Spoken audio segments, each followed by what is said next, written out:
What's going on, guys? It's Nick here, back with another video.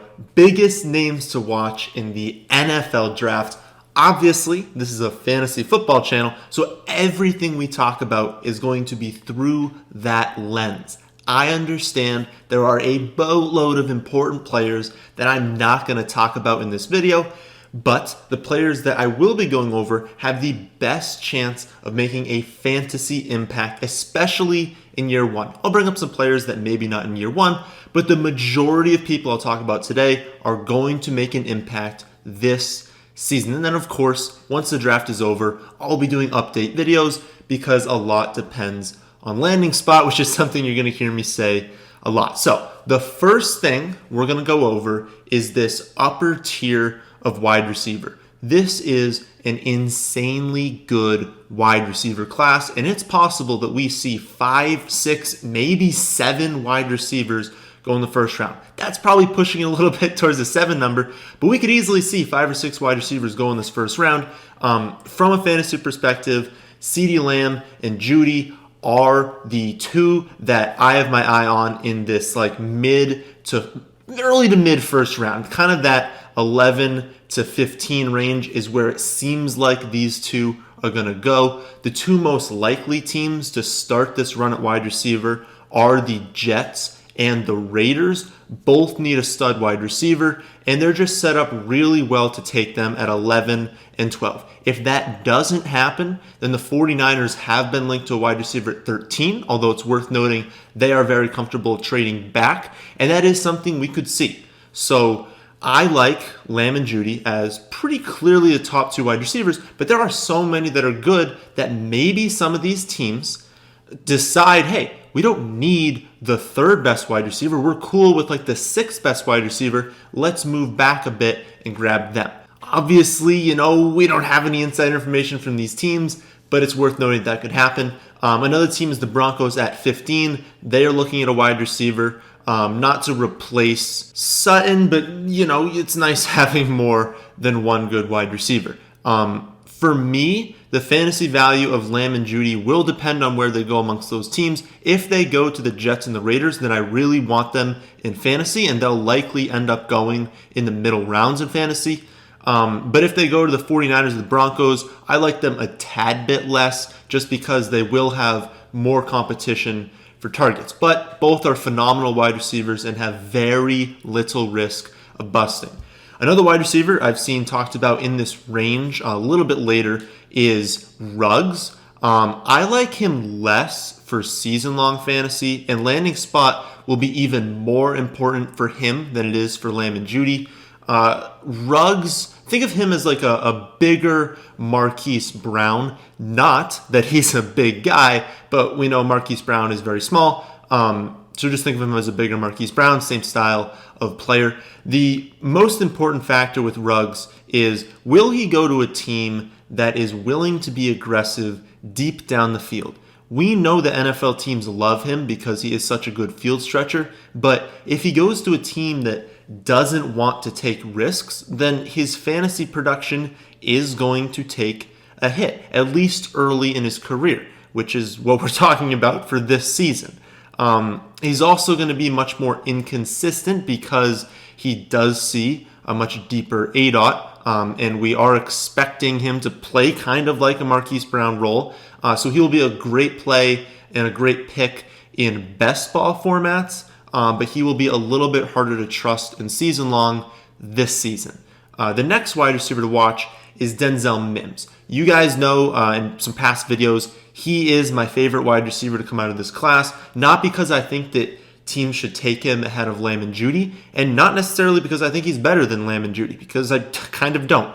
But I think he's my favorite receiver because I'm just so confident that he is going to have a great career, and teams likely won't need to spend a top 15 pick to get him. They're still going to have to spend a high pick, but it's easier to say that like CeeDee Lamb's going to have a great career because he's going to be going pretty early in the draft. But if teams can wait until like the later first round and get him, then I think that's really nice for teams, and I do feel very confident in him. I'm not saying he's a lock, but my 2 favorite receivers in these past 2 drafts have been Michael Gallup and A.J. Brown. So at least so far, I've been pretty good at picking one guy that I just feel really good about in this year, that's Mims. I also think, given where he's going to go, there's a lot of opportunities for him to land on a team with a solid quarterback play. So we've seen him linked to the Vikings at 22 or 25. We've seen him linked to the Packers at 30. Then the Texans at 40, although a lot of that buzz was before the Brandon Cooks trade. I kind of don't see that happening anymore. But let's say he goes to the Vikings or the Packers. He is going to be the second receiving option on both of those teams, and they've got some pretty good quarterback play. So right out of the gates, he's going to be fantasy viable if those are the teams that he goes to. Obviously, a different team could end up taking him, but keep an eye on that. If we see him go to, say, the Vikings at 22, I'll be very excited about that. I also like Jalen Reagor quite a bit, so I'm hoping that he can go early in the draft. So he's got a 95th percentile breakout age, and he just seems really solid across the board athletically. He was used in the return game in college, which is always a bonus. And if he goes to a creative offense that's willing to use him on screens, on end arounds, and just any play that's going to get him the ball quickly, then he could have an excellent career, an excellent start to his career. I just really don't want to see him go to a run-heavy offense or on an offense that just doesn't have a creative offensive coordinator.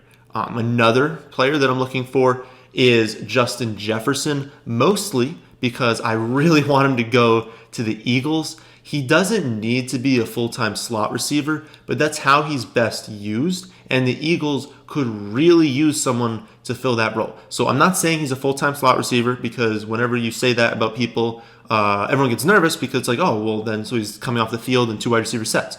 No, if the Eagles take him in this first round, there's no way he's coming off the field in two wide receiver sets. He's still going to play on the outside. He still can play on the outside. But when they move into sets that have a slot receiver, he is exceptional in that role, and they need someone to fill that role. He's likely going to go on day one. He is not going to go before Lamb and Judy, and probably not before Ruggs, although it's possible that he does. Two other teams I have seen him linked to are the Broncos at that 15 pick, which would be a little bit early in my eyes, and then the Saints at 24. The Saints would surprise me a bit, and like I said, I think the Broncos a little early at 15. But any of those teams, if he goes to any of them, he will be viable in fantasy right from week one. And in a normal year, he could absolutely be the top wide receiver off the board, and the whole discussion around him would be different. But this year is not a normal year for the position. Also very excited to see how early Bryan Edwards gets taken. We know that breakout age and draft capital are the two most important metrics when finding a breakout wide receiver. Edwards has the earliest breakout age in the draft class, ranking in the 100th percentile. The problem with him is that he had a knee injury to end last season. Then he broke his foot, so he couldn't go to the combine. So it's possible he slips into day 3, which would certainly be less than ideal. But if he goes to a high-scoring offense, or he goes earlier than day 3, then he will be someone to keep an eye on. Although this is one of the players that is more of a dynasty pick than a season-long pick. I don't think that unless you're in like a 16-team league and it's got deep benches, that in a season-long format, you're going to need to take Edwards. But in dynasty, definitely a name to keep an eye on, especially if he goes in the first 2 days of the draft. And he will not be going on day 1. So basically, if he goes on day 2. Another player is Laviska Shenault, and he draws a lot of comparisons to A.J. Brown because of his body structure, although I will note that I don't think he's nearly as good as A.J. Brown is. I want to see when he goes, though, because it seems like the community is a little bit split on him. You got some people who think he's easily a top 5, top 7 wide receiver in the class, and some people have him ranked outside of their top 10. I lean closer to the people who think he's outside the top 10, but I do see the upside if a team is willing to develop him. But it'll definitely be interesting to see how the NFL views it, because we know that the fantasy community, the analytics community, is not always on the same page as NFL teams. So this should be an interesting one to see. The last wide receiver I'll go over today is Michael Pittman. Very excited about his potential. 6'4", 93rd percentile speed score. Everything I hear is that he is a great locker room presence, and the NFL teams just love the kid. And if he goes early to a team that needs a big outside wide receiver, then he's going to be very interesting in fantasy. If he falls a bit or goes to a team where he's more of the third or the fourth option on the offense, so maybe they have a stud running back, really nice tight end, an established wide receiver, well then we're probably going to need to wait a bit before drafting him in fantasy. But I'm very excited about his upside, so hopefully he does go to a team that wants to use him right away. Let's move on to running back now, and the first guy I want to talk about is Clyde Edwards-Helaire. He reminds me a lot of Maurice Jones-Drew, not because of the three names, but because of how he runs. Both 5'7", same weight, same BMI. MJD was faster than Clyde, but I really don't see speed being a big issue for him, especially if he ends up going to one of the big teams that we really want running backs to be going to. I have seen people say that the Chiefs could take him at 32. That would be exciting. But the prize here is the Bucs at 45. If either of those outcomes does happen, then he's going to launch up people's draft boards, but especially if the Bucs take him, which I so badly want to happen. If I could wish for one thing in this draft, just one thing, you give me one thing that I can have, it's that the Bucs take Clyde at 45. If that happens, I'm going to be ecstatic. We know that they want to take a running back early. They want one that can catch passes, they can pass block, they can be on the field every single snap, and Clyde absolutely is capable of that, can be a true workhorse, and so I'm really hoping he goes there. But honestly, whoever the Bucs end up taking is going to fly up people's draft boards because it's going to be the perfect situation to be in for fantasy. In my eyes, the top rookie running back this year is Jonathan Taylor.